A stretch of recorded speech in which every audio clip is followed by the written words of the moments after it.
നമസ്കാരം. ഇന്ത്യൻ സൈന്യത്തിന്റെ ആക്രമണം ഉടൻ ഉണ്ടാകുമെന്ന് പാകിസ്ഥാൻ. പഹൽഗാം ഭീകരാക്രമണ പശ്ചാത്തലത്തിൽ ഇരു രാജ്യങ്ങളും തമ്മിലുള്ള സംഘർഷം വർദ്ധിച്ച പശ്ചാത്തലത്തിൽ പാക് പ്രതിരോധ മന്ത്രി ഖ്വാജ മുഹമ്മദ് ആസിഫ് രാജ്യാന്തര വാർത്താ ഏജൻസിയായ റോയിട്ടേഴ്സിനോടാണ് ഇത് പറഞ്ഞത്.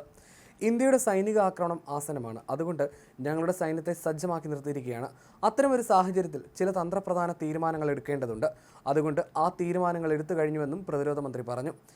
ഇന്ത്യൻ ആക്രമണ സാധ്യതയെക്കുറിച്ച് പാക് സൈന്യം സർക്കാരിനെ അറിയിച്ചിട്ടുണ്ട്. ആക്രമണം ആസന്നമാണെന്ന വിലയിരുത്തലിനെക്കുറിച്ച് വിശദീകരിക്കാൻ ആസിഫ് തയ്യാറായില്ല. പഹൽഗാമിലെ ഭീകരാക്രമണത്തിൽ 26 പേരെയാണ് കൂട്ടക്കൊല ചെയ്തത്. ഭീകരർക്കായി വിപുലമായ രീതിയിൽ തിരച്ചിലും തുടരുന്നുണ്ട്. സിന്ധു നദീജല കരാർ മരവിപ്പിച്ചതും വാഗാതിർത്തി അടച്ചതും നയതന്ത്ര പ്രതിനിധികളെ പുറത്താക്കലും അടക്കം നിരവധി നയതന്ത്ര നടപടികളും ഇന്ത്യ സ്വീകരിച്ചിട്ടുണ്ട്. പാകിസ്ഥാനും സമാന രീതിയിൽ തിരിച്ചടിച്ചു. അതേസമയം 16 പാകിസ്ഥാനി യൂട്യൂബ് ചാനലുകളും കേന്ദ്ര സർക്കാർ രാജ്യത്ത് നിരോധിച്ചിട്ടുണ്ട്. കേന്ദ്ര ആഭ്യന്തര മന്ത്രാലയത്തിന്റെ നിർദ്ദേശപ്രകാരമാണ് നടപടി. 16 ചാനലുകൾക്കായി 63 ദശലക്ഷം സബ്സ്ക്രൈബർമാരാണ് ഉണ്ടായിരുന്നത്. Don, Samaa TV, ARY news, Bol news, Raftar, Geo news, Suno news എന്നീ വാർത്താ ഏജൻസികളുടെ യൂട്യൂബ് ചാനലുകൾ നിരോധിച്ചവയിൽ ഉൾപ്പെടുന്നു. മാധ്യമപ്രവർത്തകരായ ഇർഷാദ് ഭട്ടി, അസ്മ ഷിറാസി, ഉമർ ഷീമ, മുനീബ് ഫാറൂഖ് എന്നിവരുടെ യൂട്യൂബ് ചാനലുകളും നിരോധിച്ചിട്ടുണ്ട്.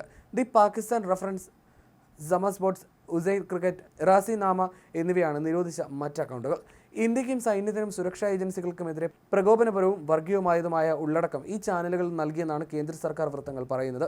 ദേശീയ സുരക്ഷയും പൊതുക്രമസമാധാന പാലനവുമായി ബന്ധപ്പെട്ട സർക്കാർ ഉത്തരവ് പ്രകാരം ഈ ഉള്ളടക്കം നിലവിൽ ഈ രാജ്യത്ത് ലഭ്യമല്ല എന്ന സന്ദേശമാണ് ഈ യൂട്യൂബ് ചാനലുകളിൽ പ്രവേശിക്കുമ്പോൾ കാണാൻ കഴിയുന്നത്. അതേസമയം പഹൽഗാം ഭീകരാക്രമണവുമായി ബന്ധപ്പെട്ട് പാക് നിലപാടിനെ പിന്തുണച്ച് ചൈന രംഗത്തെത്തിയിരുന്നു. നീതിയുക്തമായ ഏത് അന്വേഷണത്തെയും സ്വാഗതം ചെയ്യുന്നുവെന്നാണ് ചൈനീസ് വിദേശകാര്യ വക്താവ് ഗുവോ ജിയാകുൻ പ്രതികരിച്ചത്. ഇന്ത്യയും പാകിസ്ഥാനും സംയമനം പാലിക്കണമെന്നും കൂടിയാലോചനകളിലൂടെ അഭിപ്രായ വ്യത്യാസങ്ങൾ പരിഹരിക്കണമെന്നും ചൈനീസ് വിദേശകാര്യ വക്താവ് ആവശ്യപ്പെട്ടിട്ടുണ്ട്.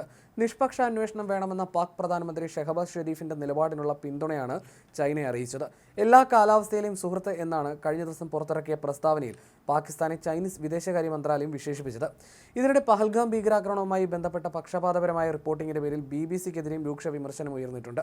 കേന്ദ്ര സർക്കാർ BBC-യുടെ ഇന്ത്യ ഓപ്പറേഷൻസ് തലവൻ ജാക്കി മാർട്ടിനെ അതൃപ്തി അറിയിച്ചു. ഇക്കാര്യം കാട്ടി ജാക്കി മാർട്ടിൻ ഔദ്യോഗികമായി കത്തയച്ചിട്ടുണ്ട്. Pakistan suspends visas for Indians after deadly Kashmir attacks on tourist എന്ന തലക്കെട്ടിലുള്ള ലേഖനം പ്രസിദ്ധീകരിച്ചതിനെ തുടർന്നാണ് സർക്കാരിന്റെ മുന്നറിയിപ്പ്.